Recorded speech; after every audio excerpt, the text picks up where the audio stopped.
Bonjour à tous et bienvenue dans ce nouveau webinaire sur le langage de programmation structuré, ou plus communément appelé ST, sur les automates Unistream. Alors, à partir de la version, le langage structuré est apparu à partir de la version 1.34 et est disponible pour les versions 1.34 et supérieures. Donc à partir de cette version, le logiciel Unilogic supporte les langages de programmation ladder, structuré et le langage C. Le langage de programmation ladder est un langage de programmation que l'on connaît depuis bien longtemps sur nos automates. Nous avons fait un webinaire récemment sur le langage de programmation C. Toutefois, je pense qu'il serait nécessaire de faire une petite passe dessus pour revoir les différences entre du coup le langage de programmation structuré et le langage C. Le langage de programmation structuré, contrairement au langage de programmation C, est vraiment adapté pour la programmation d'automates industriels. Là où le langage de programmation C, ça va vraiment être optimisé pour la programmation de la mémoire interne de l'automate. La différence entre les deux, c'est principalement que, par exemple, tout ce qu'on va pouvoir faire en ST, on va pouvoir aussi le réaliser en ladder. Contrairement au C, où il faudra l'implémentation de certaines librairies ou autres pour pouvoir refaire des fonctions en ladder. Notamment, par exemple, dans le langage de programmation C, on n'a pas de fonction mathématique par défaut. C'est-à-dire que si on fait une exponentielle, une division ou autre, on ne va pas avoir la possibilité, il faudra passer par la librairie interne d'Unilogic. Contrairement au langage de programmation structuré, où là, on va directement avoir la possibilité de faire des divisions, des soustractions et ainsi de suite. Dans le langage ST aussi, on va aussi avoir la possibilité de faire des conversions de variables. On va pouvoir très facilement passer d'une variable réelle à un entier ou vice-versa. Enfin, contrairement au langage de programmation structuré, le langage de programmation C, lui, ne peut pas être interprété par tous les automates. Alors, qu'est-ce que ça veut dire ça? Le langage de programmation structuré, ou le ST, fait partie de la norme IEC 61.13.1-3. Cette norme dit que tous les automates de programmation industrielle, ou API, qui supportent le langage de programmation ST, peut porter les fonctions de base d'un automate à un autre. Ainsi, tant que vous avez réalisé un programme en ST sur un autre automate, vous avez la possibilité, vu que c'est du texte, de faire un copier-coller très simplement d'un automate, de certaines fonctions d'un automate, vers le logiciel Unilogic. Alors en résumé, sur ce que c'est le ST c'est un langage de programmation de haute performance. Pourquoi? Parce que contrairement au C, comme on l'a dit, on a la possibilité, on a des librairies internes mathématiques qui sont intégrées, on va directement avoir la possibilité de faire des divisions, des soustractions, des fonctions exponentielles, logarithmes, ainsi de suite. C'est un langage qu'on dit de haut niveau. Pourquoi? Parce que c'est du texte. C'est facilement interprétable, lisible par n'importe quel humain, et principalement par ceux qui sont déjà issus du domaine informatique, qui ont l'habitude de programmer en Python, en Java, en C++ ou autre. Contrairement au ladder, on va avoir la possibilité d'afficher beaucoup plus d'informations à l'écran lorsqu'on est en phase de debug ou de mise en service. Là où dans le ladder, sur une seule page écran, on va avoir la possibilité d'afficher jusqu'à 5 ou 6 lignes au maximum en dézoomant. En ST, vu que c'est du texte, on va vraiment avoir la possibilité d'afficher jusqu'à une dizaine, une quinzaine, voire une trentaine de lignes en dézoom. Et enfin, l'intercompatibilité, le langage de programmation structuré fait partie de la norme IEC 73.1-3, qui veut dire que, encore une fois, si vous avez un programme qui est fait en ST, vous avez la possibilité de le porter très facilement dans le logiciel Unilogic. Nous allons passer maintenant à une démonstration directement sur le logiciel Unilogic. Alors, concernant le logiciel Unilogic, j'ai sous la main un automate, un USC, muni d'une carte d'entrée analogique UIA 0402N.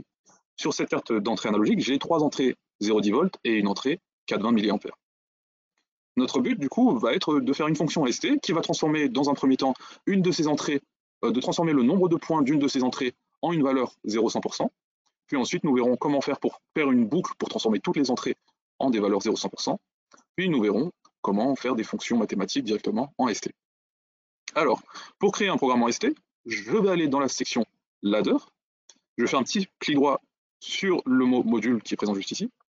Et je vais avoir la possibilité d'ajouter des fonctions en langage structuré, en ST, add structuré de fonction. On peut voir directement que j'ai accès à l'interface de programmation en langage structuré. Je peux directement écrire du code à partir d'ici. Alors comme on a dit, notre but va être de récupérer des entrées analogiques, la valeur d'une entrée analogique, et de la transformer en 0,100%. Alors pour ce faire, je vais commencer par créer dans mes variables globales une variable que je vais appeler pourcentage, tout simplement. Puis par la suite, à partir de ce pourcentage, je vais vouloir la comparer à un seuil, donc je vais aussi créer une variable que je vais appeler seuil. Et au final, si mon pourcentage est supérieur à mon seuil ou inférieur à mon seuil, je vais activer ou désactiver une sortie qui va activer quelque chose. Donc je vais aussi créer une troisième variable que je vais appeler par exemple activation pompe.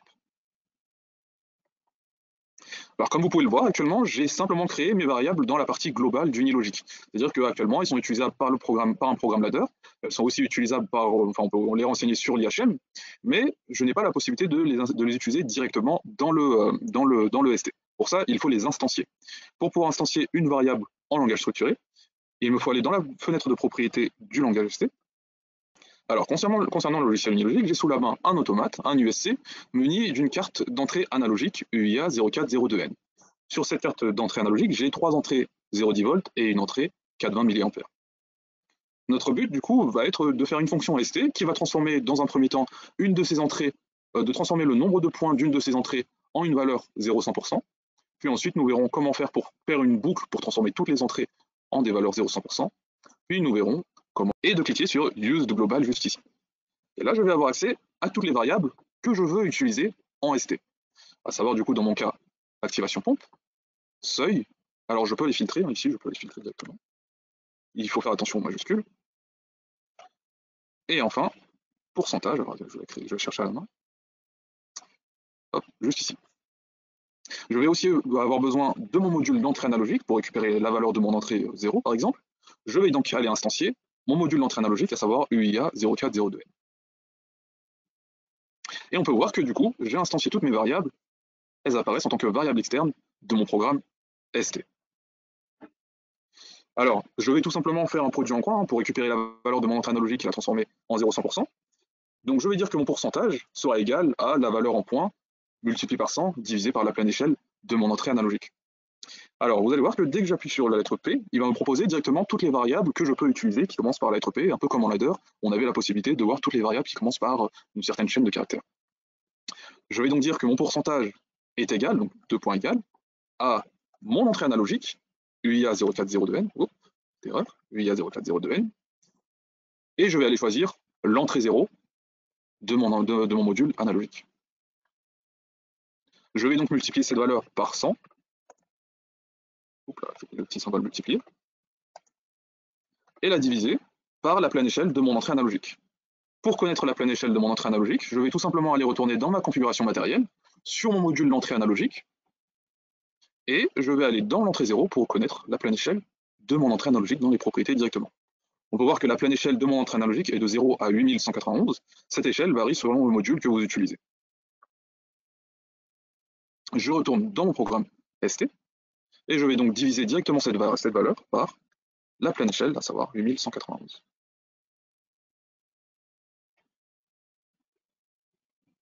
Alors je vais faire un petit bout de programme du coup qui va dire que si j'ai mon fameux pourcentage qui est inférieur à un seuil, je vais activer ma pompe. Si je suis supérieur à ce seuil, je vais désactiver ma pompe tout simplement. Alors pareil, pour avoir accès à la liste des fonctions que je veux faire, là je vais faire une fonction if, une fonction si dans un cas j'active ma pompe, dans l'autre cas je désactive ma pompe. Je vais tout simplement taper if, et là il me propose la fonction if directement prête à être utilisée. Je peux cliquer dessus, et il me met d'office la forme de la fonction if qu'il attend. Dans mon cas, ma condition, du coup, ça va être si mon pourcentage est inférieur ou égal à mon seuil. Alors, tout simplement, je vais aller activer ma pompe. Je vais chercher mon activation pompe et je vais la mettre à vrai. 2 points égal, true. N'oublie pas le point virgule pour terminer la ligne. Enfin, si je ne suis pas inférieur à mon seuil, tout simplement, je vais aller désactiver ma pompe. Donc, pour ce faire, je peux passer par une fonction else, qui veut dire sinon en anglais. Else. Je vais dire que mon activation pompe est égale à faux. Alors jusque-là, c'est intéressant. On va récupérer la valeur de mon pourcentage, mais par contre, par exemple, cette valeur-là ne va pas forcément m'intéresser. Pourquoi? Parce que je vais avoir des chiffres entiers, mais admettons, je veux avoir une valeur réelle pour avoir des chiffres avec des virgules juste derrière. Je vais donc devoir convertir mon pourcentage, enfin du moins la valeur en points, la valeur récupérée en points, en une valeur réelle. Alors je vais commencer par aller dans mes variables globales et créer une variable pourcentage réelle qui va du coup récupérer mon pourcentage avec des virgules juste derrière. Pour ce faire, je vais créer une variable pourcentage réel de type réel. Je vais l'instancier dans mon programme ST, pourcentage réel. On voit qu'elle est apparue et qu'elle est bien de type réel. Et je vais reprendre la même formule, sauf que cette fois, je vais convertir toute mon équation en valeur réelle. Alors pour convertir des valeurs en entier en réel, je vais passer par les fonctions to. Donc si je tape to, tout simplement, il me propose directement toutes les fonctions qui me permettent de convertir des chiffres vers une autre valeur. À savoir to din par exemple pour transformer n'importe quelle valeur vers un entier de 32 bits, to in pour n'importe quelle valeur pour un entier de 16 bits. les entiers signés, les entiers non signés. Et nous, ce qui va nous intéresser juste ici, comme on peut le voir juste à droite, c'est une conversion de n'importe quelle valeur vers une valeur réelle. Je vais donc récupérer ma fonction touril, récupérer mon entrée en nombre de points, ça va être essentiellement le même calcul. On peut même faire un copier-coller du calcul.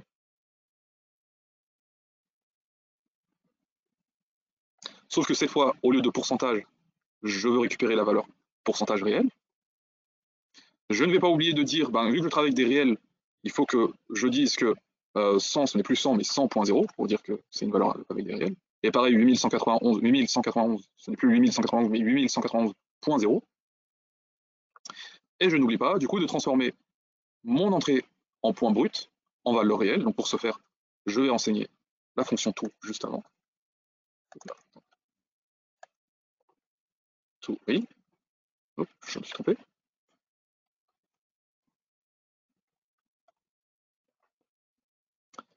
Et je vais mettre mon entrée analogique dans les parenthèses de ma fonction touril.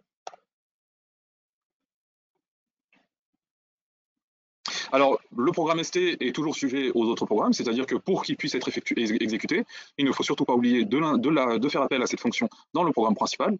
Donc, je retourne dans ma fonction principale et je viens faire un cliché-glisser de ma fonction ST dans mon programme principal. Je peux enfin envoyer ce programme dans l'automate. Alors, en attendant que le programme s'envoie, vous allez voir que du coup, on va avoir la possibilité de récupérer la valeur avec une entrée sans virgule, enfin notre pourcentage qui ne contiendra pas de virgule, et notre pourcentage réel, vu qu'on passe par la fonction touril pour transformer notre entrée en nombre de points en valeur réelle, on va avoir la possibilité d'avoir une valeur avec des virgules juste derrière. Nous passons donc au mode en ligne.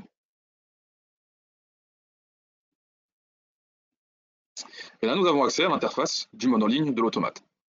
Alors, vous pouvez voir que du coup, on a nos variables qui se sont transformées, enfin, elles sont passées en bleu.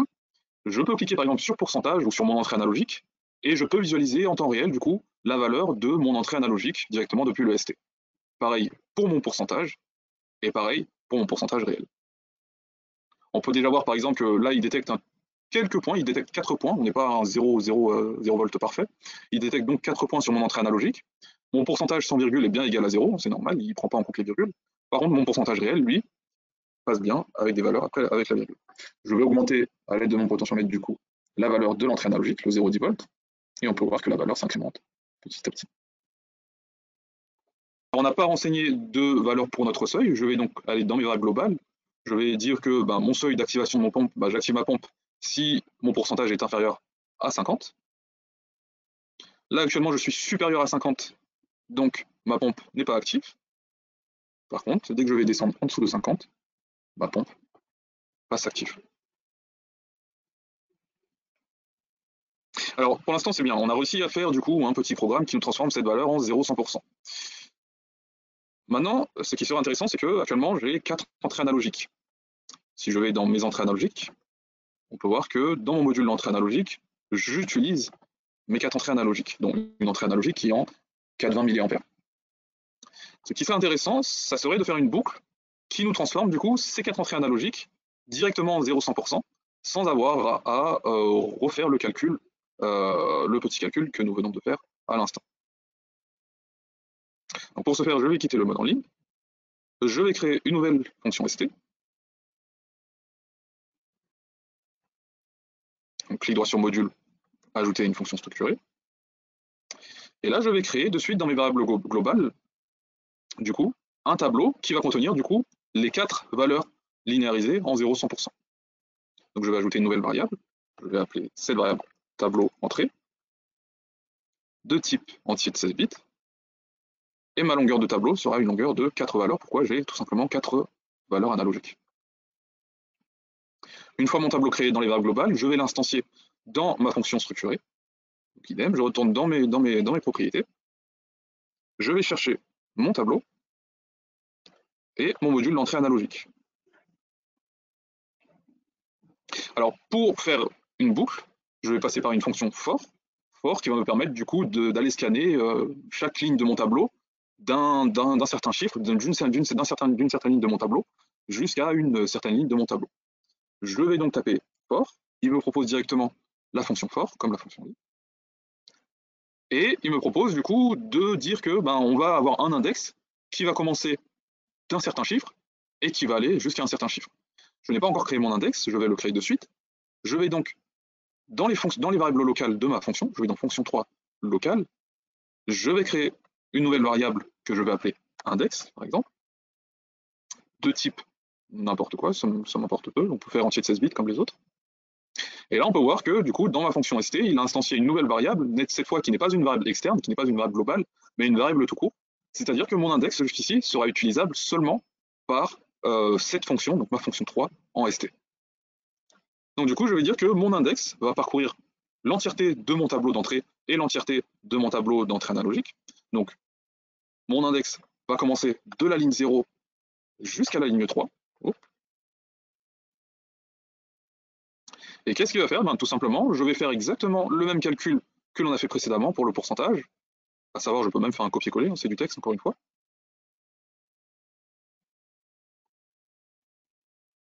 À savoir que cette fois, au lieu de le stocker dans un pourcentage, qui n'existe pas d'ailleurs, qui n'est pas encore instancié, qui n'est pas instancié tout court dans la fonction 3, au lieu de stocker cette valeur-là dans pourcentage, je vais stocker cette valeur-là dans mon tableau d'entrée.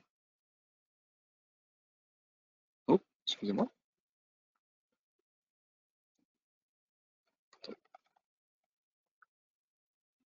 Voilà.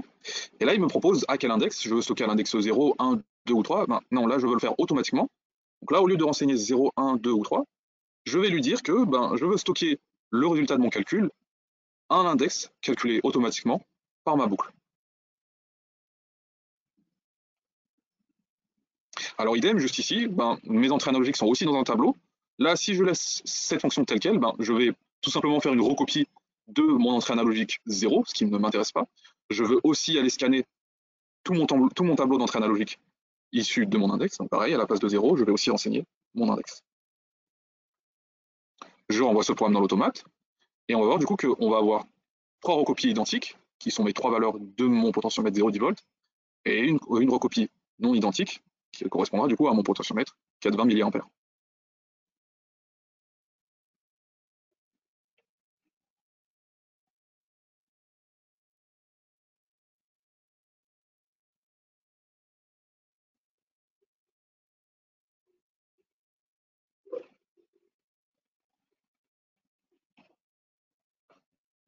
Alors, le programme s'est bien envoyé dans l'automate. On peut voir que là, il ne se passera rien. Tout simplement pourquoi? Car j'ai oublié de instancier la fonction st dans le programme principal. Pour vous dire que voilà, la fonction st est vraiment comme toutes les autres fonctions, comme les anciennes fonctions ladder, il ne faut surtout pas oublier de l'instancier dans le programme principal. Alors, je peux faire une modification pendant que je suis connecté à l'automate. Pour ce faire, je vais aller dans le Quick Sync Mode. Je peux faire des modifications à partir du moment où je suis synchronisé en ligne avec l'automate. Je vais donc aller dans Edit Tag Assignment et faire un cliquer-glisser de ma fonction pendant que je suis en ligne avec l'automate pour la renseigner dans mon programme principal. Alors une fois que j'ai fait cette modification en ligne, il ne faut surtout pas que j'oublie de synchroniser ce que je viens de modifier pendant que j'étais en ligne avec mon automate vers l'automate. Autrement, là, si je quitte le mode de synchronisation, vous voyez que mon tableau ne se met toujours pas à jour. Pourquoi? Je n'ai pas encore synchronisé la modification avec l'automate. Pour la synchroniser, j'appuie donc sur synchroniser. Et là, il va envoyer ce que je viens de faire vers l'automate. Le tout en restant en ligne. Et là, vous pouvez voir en temps réel que les différentes valeurs viennent de se mettre à jour. Alors je peux quitter le Quick Sync Mode, c'est pas une nécessité, mais bon, je vais le faire, c'est pour éviter que je fasse une modification en ligne sans faire exprès. Et donc là, j'ai bien 3 valeurs identiques qui correspondent à mon potentiomètre 0 10 volts, et une valeur non identique qui correspond du coup à mon potentiomètre 420 mA. Le tout en passant par les boucles for. Oh.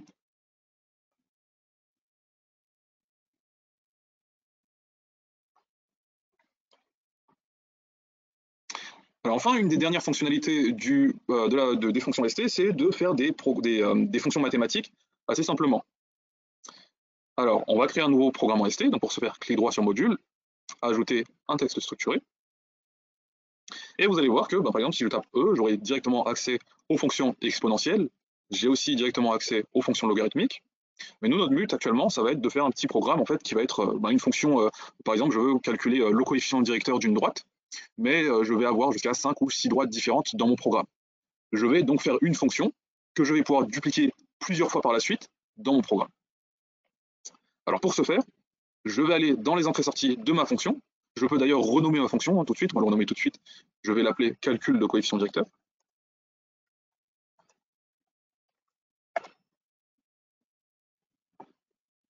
Donc cette fonction, on va attendre 4 entrées, du coup, on va attendre x1, x2 et y1. Hop là. y2. Et en sortie, elle va me ressortir du coup le coefficient directeur. Donc je retourne dans les entrées-sorties de ma fonction. Cette fois, je vais aller dans fonction out. Et je vais dire que le résultat de ma fonction, c'est mon coefficient directeur.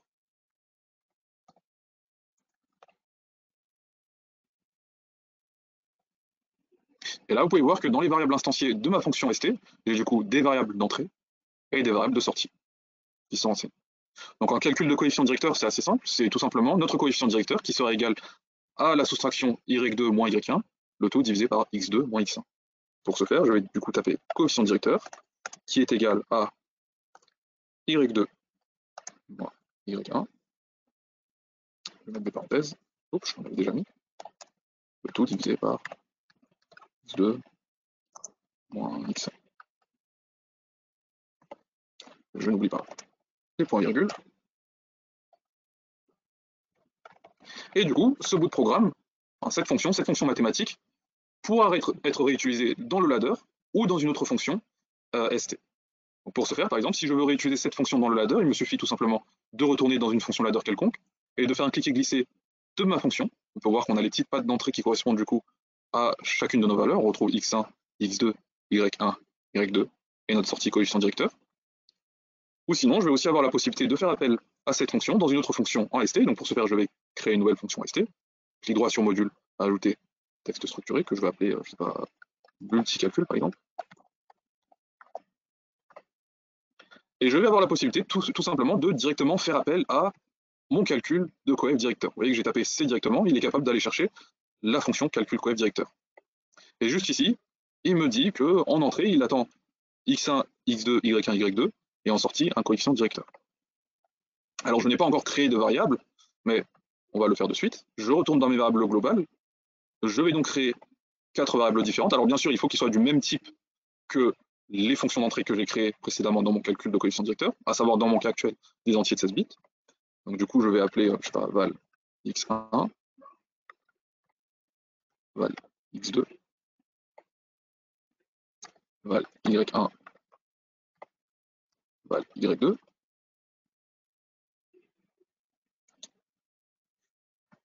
Et, ah oui, j'ai oublié mon coefficient directeur, le résultat. Alors idem, je vais aller les instancier dans ma fonction st. Et mon coefficient directeur. Alors encore une fois, si on ne la trouve pas, on peut le taper directement et le filtrer. Et je vais aller remplacer du coup mes différents paramètres d'entrée qu'il a renseignés automatiquement par les variables que je viens d'instancier à l'instant. Et bien sûr, vu que c'est une sous-fonction, je vais avoir la possibilité, si j'avais un autre calcul, un autre coefficient directeur à calculer, j'aurais pu faire appel à la même fonction en re-appelant coefficient directeur et en re-renseignant du coup val x1 d'une autre droite, val x2 d'une autre droite, y1 d'une autre droite, et ainsi de suite. Alors on va se contenter seulement d'une seule valeur pour l'instant. Cette fois, on va appeler notre fonction dans le programme principal.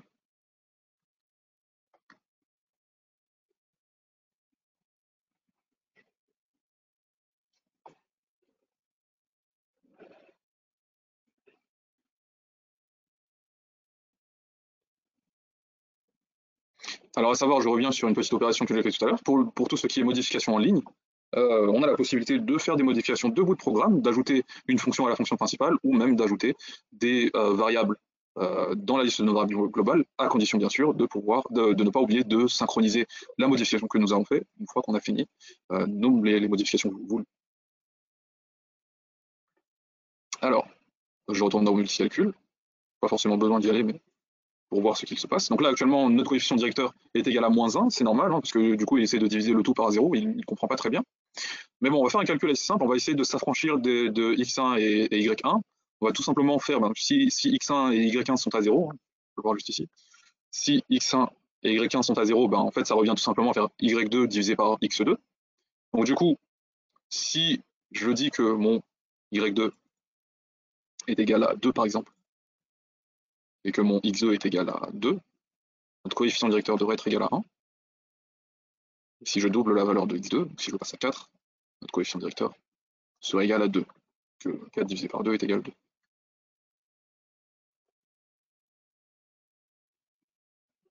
Alors je peux aller complexifier un tout petit peu le calcul, hein, si besoin. Je peux par exemple le faire passer par un exponentiel, en disant voilà, mon coefficient directeur, c'est l'exponentielle de tout ça.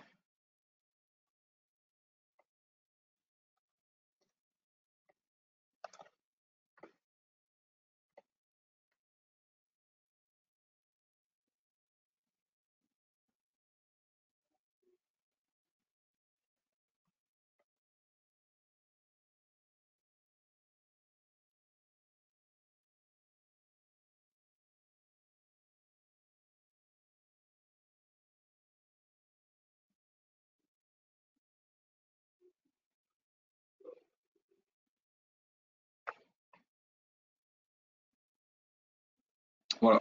Et du coup, on se retrouve avec exponentielle de 2, on se retrouve à une valeur de 7 à peu près. Très bien. C'est la fin pour cette présentation. Je vais donc maintenant répondre aux questions présentes dans le chat.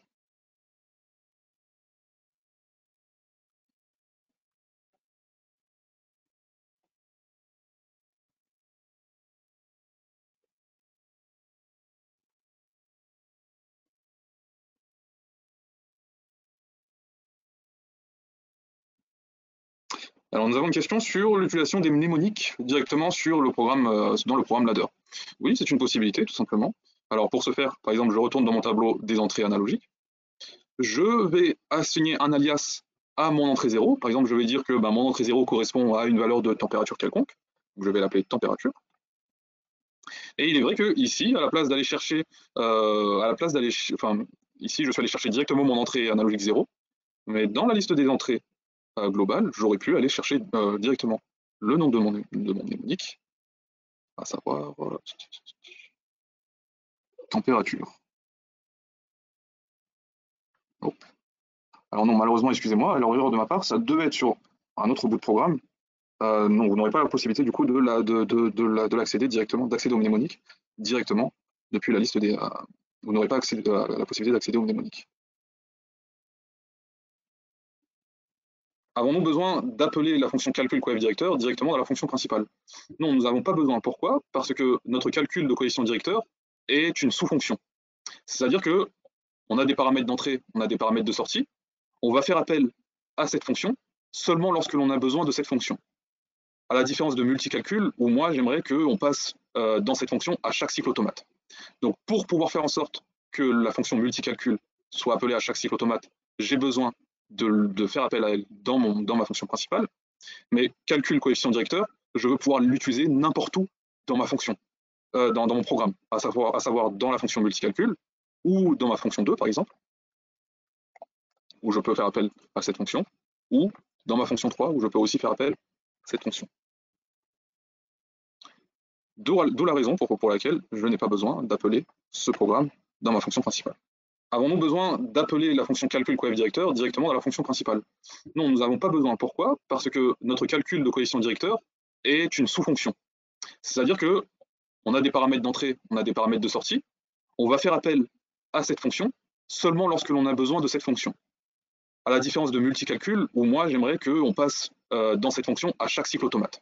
Donc pour pouvoir faire en sorte que la fonction multicalcul soit appelée à chaque cycle automate, j'ai besoin. Nous avons une question concernant la conversion des programmes de ladder vers ST. Alors non, il n'est pas possible de convertir un programme déjà fait en ladder directement en ST. Dans ce cas-là, il faudra complètement réécrire le programme en ST. Alors concernant la liste des fonctions disponibles en ladder, en ST, excusez-moi, Actuellement, vous avez les fonctions de base, c'est-à-dire les fonctions mathématiques, les activations, désactivations des variables, et les boucles for. Tout ce qui est fonctionnalité communication TCP/IP ne sont pas encore implémentées OST. Notre service technique reviendra vers vous lorsque cette information sera disponible. Nous avons une question concernant la conversion des programmes de ladder vers ST. Alors non, il n'est pas possible de convertir un programme déjà fait en ladder directement en ST. Nous avons une question sur la recopie des variables. Qu'est-ce qu'il se passe par exemple si je viens copier un bout de programme d'un autre automate vers le logiciel unilogique? Alors, ça va être possible, encore une fois, sous réserve que toutes les fonctions soient des fonctions de base, que ce soit une fonction spécifique à l'automate qui est en face. Et pour ce qui est des variables, pour la recopie des variables, bien sûr, les variables ne vont pas être créées automatiquement. La programmation ST n'est juste du texte. Il faudra donc, dans le programme unilogique, recréer les variables au préalable, avec le même nom de préférence, pour que le programme puisse être facilement implémenté, puisse être copié-collé vers le logiciel unilogique.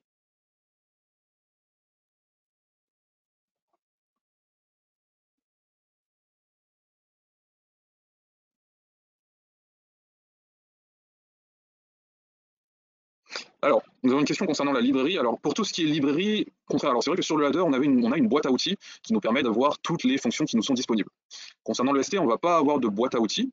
Par contre, si vous cherchez une fonction, il vous suffit tout simplement de voir si elle existe en tapant par exemple la lettre associée à la fonction. Donc, si j'ai une fonction logarithme, je peux taper L, et là, je vais avoir directement toutes les fonctions qui sont associées à la lettre L. Alors, concernant les structures, oui, effectivement, si vous faites un copier-coller d'un programme d'un autre automate vers un logiciel unilogique, effectivement, pareil, il vous faudra recréer les structures dans le logiciel unilogique, qu'elles soient identiques, avec le même nom, bien sûr, les mêmes lettres, et ainsi de suite, pour faire un copier-coller du coup de la fonction voulue.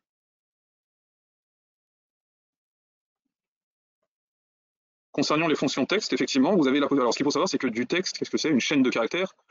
Pour un automate, c'est un tableau de valeurs ASCII. C'est-à-dire que par exemple, si je m'amuse à créer une variable ASCII, texte, string ASCII, je garde de longueur 5, et ben on va voir que, hop là, si je fais appel à cette fonction, alors je vais créer une nouvelle fonction. Si je fais appel à ma variable texte, il va le considérer comme un tableau. Hop là, texte. C'est-à-dire que du coup, je vais avoir la possibilité de manipuler des chaînes de caractères ASCII, à savoir que du coup, ben, l'index 0 correspondra à mon premier caractère, l'index 1 correspondra à mon second caractère, et ainsi de suite.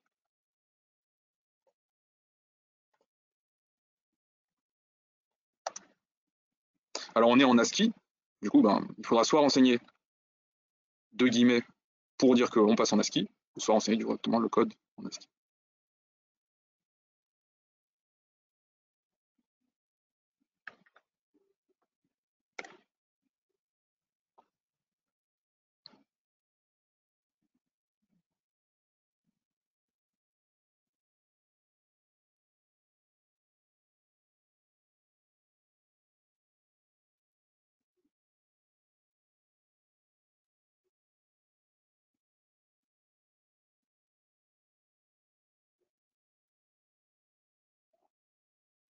Alors nous avons une dernière question sur l'aide, sur une possibilité d'avoir une aide sur les différentes fonctions ST.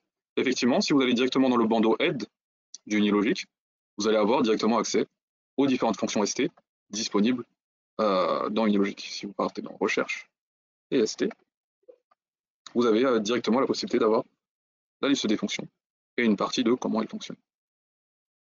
C'est la fin de ce webinaire. Je vous remercie de nous avoir suivis.